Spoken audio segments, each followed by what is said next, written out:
Welcome to Voices in Nursing with Dr. Nozil, where care, policy, and leadership come together to shape the future of healthcare.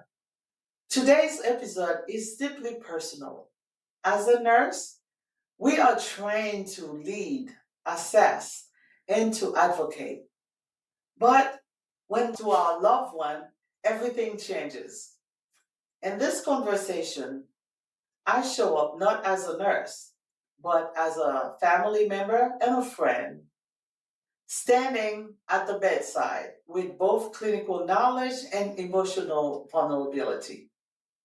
Joining me is Koya McNeams, who bring a powerful and essential perspective as a family member navigating the healthcare system in real time. Her voice represents so many individuals who find themselves advocating, questioning, and trusting the system while caring for someone they love. Today, we explore what it means to be a voice at the bedside. Hi, Koya, how are you? I'm doing well. Thank you for having me. Thank you for being here. Yes. So, Koya, tell our listener, tell them about you. I am an advocate, family member, caregiver, friend, and I am a person who learned through experience how important it is to have a family member present or a friend present when you are dealing with doctors, nurses, or anything in the medical field, from a regular routine doctor's appointment to a major surgery. Okay. What is your experience with a family member? I had for many years taken care of my grandmother with the help of other family members. So I was one of several family members that took care of my grandmother, as well as I've had friends that were young diagnosed with terminal diseases. Wow. What was that experience with your friends? It was eye-opening.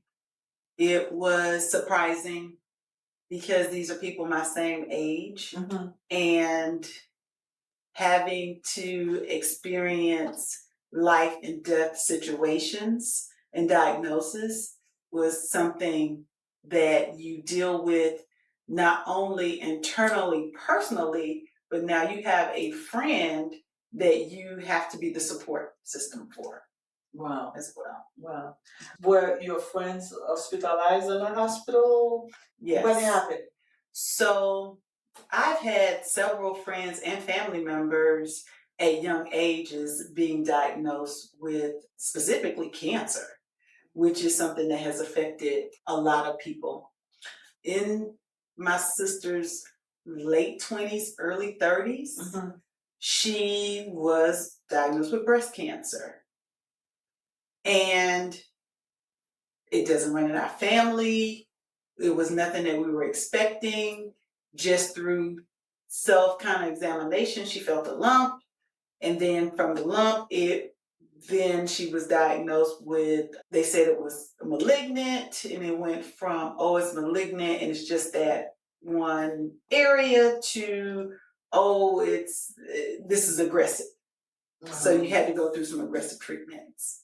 As well as I had a friend who was very healthy, which you would think the picture of health would be. And he was diagnosed with colon cancer. And he later found out was hereditary.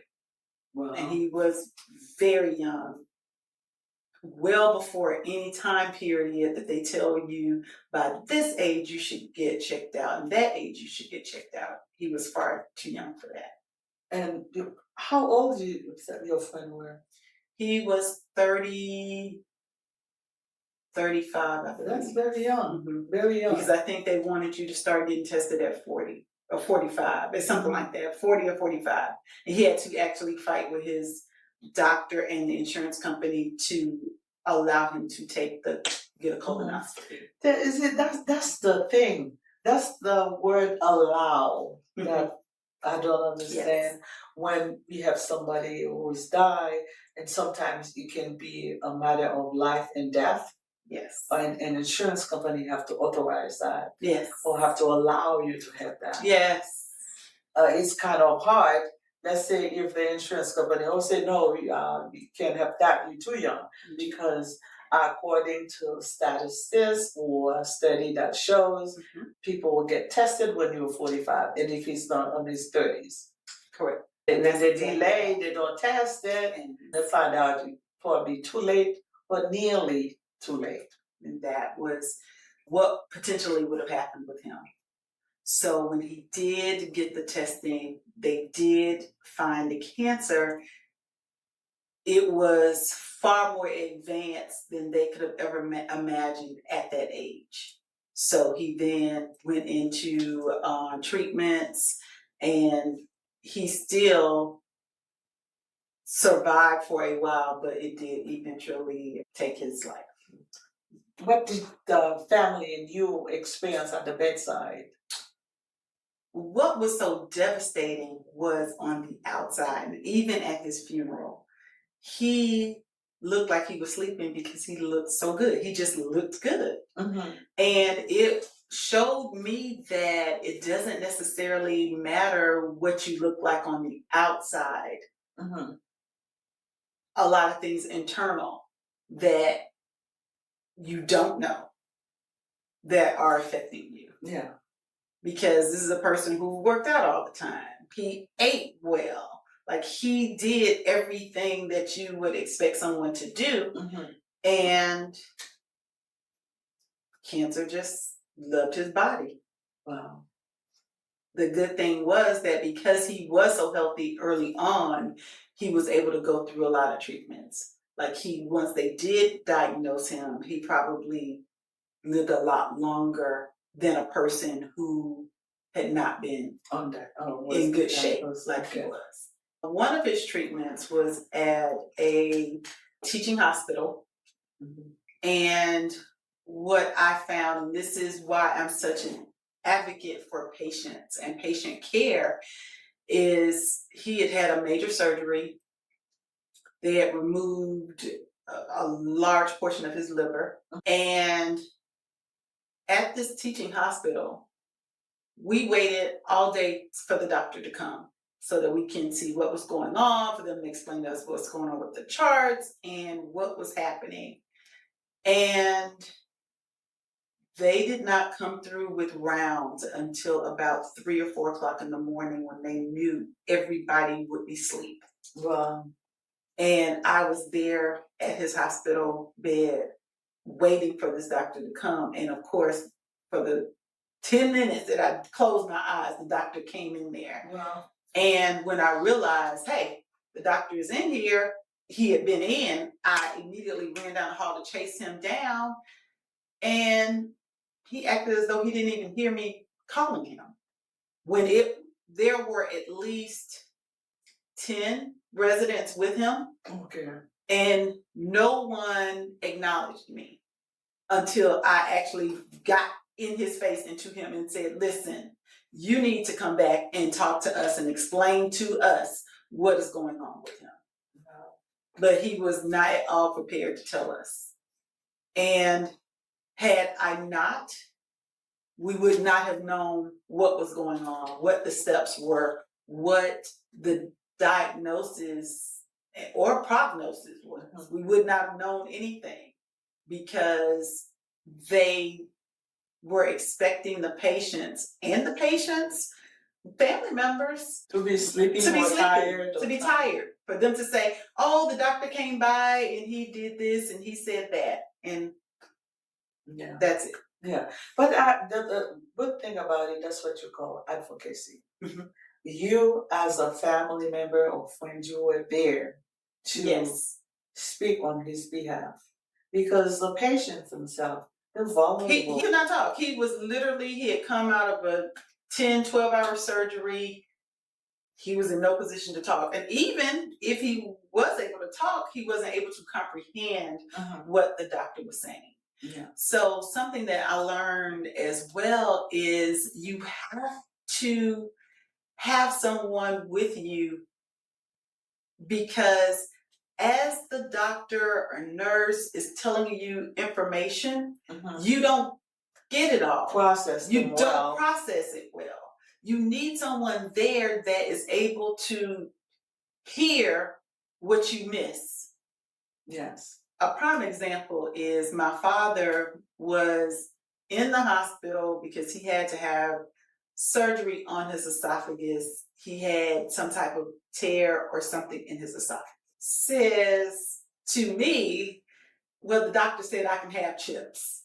And I was like, Daddy, that doesn't make any sense. Why would the doctor allow you to have chips? Now he's still in the hospital.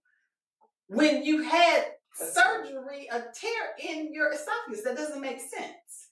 So I wasn't there, but my mother was there when the doctor was talking, and the doctor said, Mr. McMeans, you can suck on chips of ice if your mouth gets too dry. So he missed the whole section about suck on ice chips. Yes. And only a few. All he heard was, I can have chips. Yes.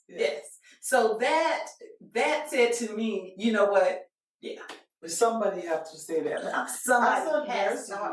Always encouraging patients, bring the family in there. Sometimes it depends. If they came from surgery, you can give them medicine and they don't remember right away. And in a family, they have to be knowledgeable. Yes. Or understand what is going on. When I say knowledgeable, I don't say knowledgeable about what's going on. When the doctor comes or the nurse, they will tell the family something or give them any explanation about what is going on. And then when the patient start waking up, family member can converse that way. That will also would help them to ease that out, especially family members when they are at the patient's bedside. They're tired. Exhausted. They have to leave work, maybe not sleeping comfortable, sitting down, worried, stress, all these things going on. Even sometimes the family, you have to expect to tell them certain things or certain informations 2 or 3 times so they can understand what is going on, or so they can, it's a sense of relief. Yes. So they don't misunderstand or get confused of anything that is going on. So that's what I like. I always encourage family, and their family have to be advocate. Yes, and I would also suggest when you have a family member that's an advocate for you, that you make sure that you get a family member that can handle any type of news. Yes. So there are some family members that are strong and they can handle any type of news except about their parent.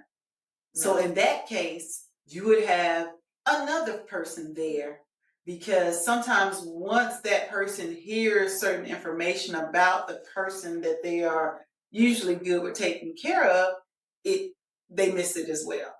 So if you have the ability to have anybody in the medical field as a family or friend, take that person as well. Because sometimes a lot of doctors will try to speak medicalese. They know, most people don't know that. They don't break it down into layman's terms. But you can ask. But you ask them to questions. What does that mean? And make them explain it to you. Make them tell you why. Yeah. Or what's the case? Why do we have to do this? What's the repercussions if this happens? So I want to go back to the area when you say when they come at night. When teaching hospital, they do have medical students that works nights, days and times. And they do round during the days, and sometimes they do round during the nights also. But most of the time they do it during the day. A family member can ask them when these rounds gonna be done. So we want to be there. We want to be aware of what is going on. We want to find out what's going on to our loved one. You can ask, what's the schedule? Because if they're doing at night, so it can be there at night. Because they have a schedule, they know more or less. Or if someone is going to be there, and you can make arrangement, family member can make arrangement to whoever. And they like to speak to a person that can make decisions or a next of kin. So the next of kin can give information to other members. So that's something, because going at night with somebody where everybody's sleeping with them, nobody knows.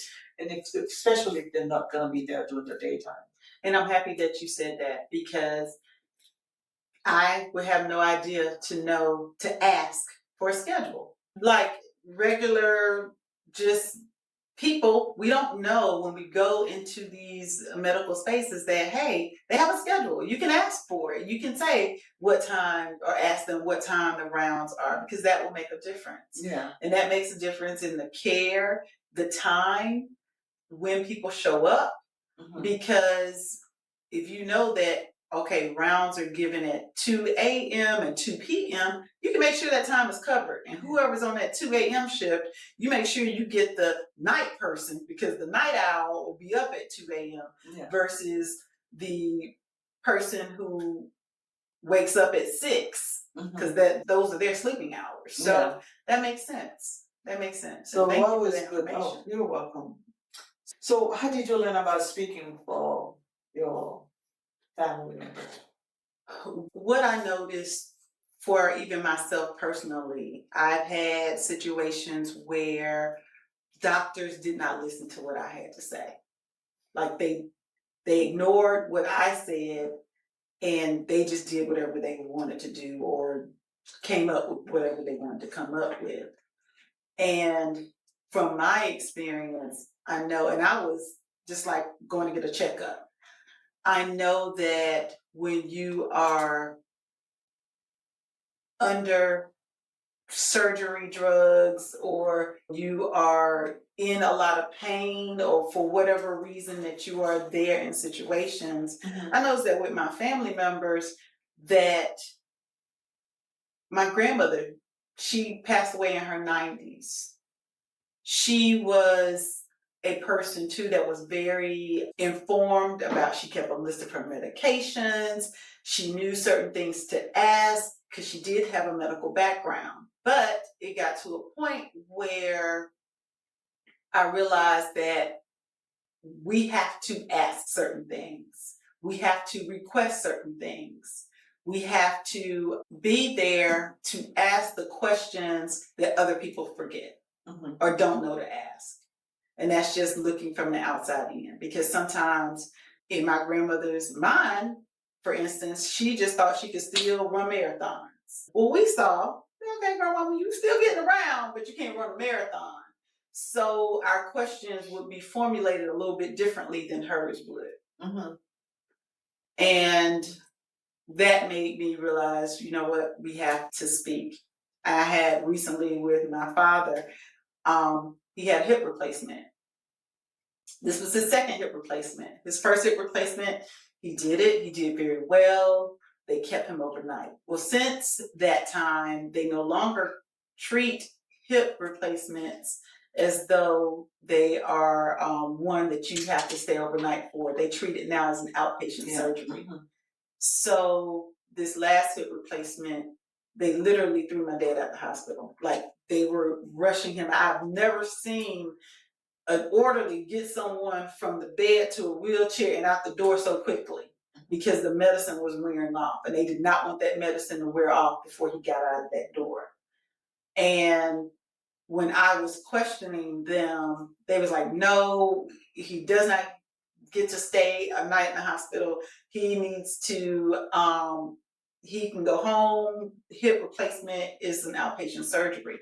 Well, because they did not listen, my dad was back in the hospital within a couple of days, and he ended up staying a week. And I explained to the staff and the doctors and nurses there, I was like, you all will not kill my father because of the general, this is outpatient surgery and this is how we're going to treat it. So in that case, it's always good to ask questions. And then it's always good to advocate. Like as a nurse myself, I'm not saying that we we all are perfect, but the good thing is be there. Yes. As a family member to show and then to ask questions. You can ask questions. You can say, no, my dad is not ready or he's sick. You can make notes, write notes, what things that has happened, and then ask for explanations, ask for clarifications. Because if they say the term that it doesn't make sense for you, ask for clarification. If they discharge him, you can say, well, look, my dad is not ready, and this is what happened. They cannot tell you it's ready, but it has to be like you see it in front of your eyes that your dad is well. Look at what you say. And sometimes I tell my colleagues, we do have to listen to the patients because the patients know themselves better than we do. We can see example. We're not God. Nobody's God. The doctor's not God, and then they don't know what's going on. But we all can only know to. If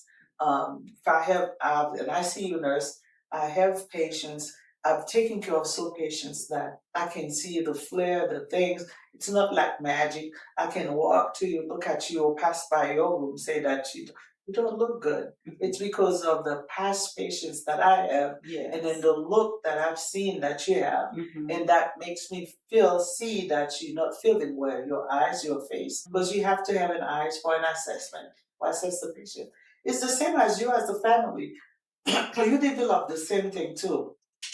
Today's conversation is a reminder that healthcare is not just about treatment. It is about people, family, and trust. Koya, your voice represents so many who sit quietly at the bedside, carrying questions, fear, and hope all at once. Thank you for sharing your story. Thank you. To every nurse who is listening, never underestimate the power of listening, explaining, and simplify being present. Because sometimes the most important voice is in the room, is not the clinician, it is the family. If you are listening right now, please share and subscribe. Until next time.